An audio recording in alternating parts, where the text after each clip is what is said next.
As a website agency, one of the things we have to do often when pushing a website live is point the domain name to the right server.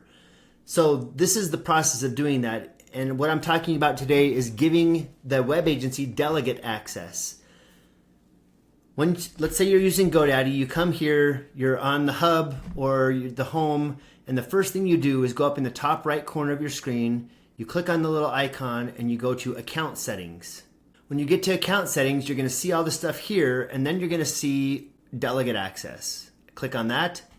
Then you're going to have to verify it's you. So I'm going to have them send me a text. I'll get the code, put it in, verify code. Then it's going to take me to delegate access. Now there's one on the left that says accounts I can access, which are clients that have given myself delegate access. And then there's on the right where people who can access my account. So I'm going to scroll down here. I'm going to click invite to access. I put in the name of the person, their email address, and then I want to give them access level. Most of the time, all we really need as an agency are products and domains. So I'm just going to put this in just so you can see how it works. Nate Moeller at Gmail, and products and domains. And then I click invite. I've now submitted access for Nate, which is myself, and I'll show you how this works. I submitted access to Nate Moeller at Gmail. I get this email that looks just like this.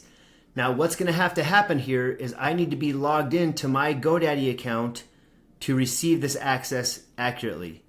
Unfortunately, I don't have a Nate Moeller at Gmail account, so when I click this review access, this is what's going to happen.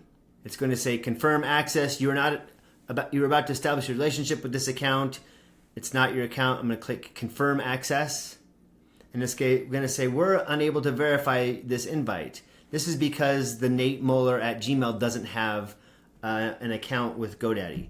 But that is how you give delegate access. It's an important part of our process, and I hope this has been helpful. If you have any questions, please leave them in the comments below.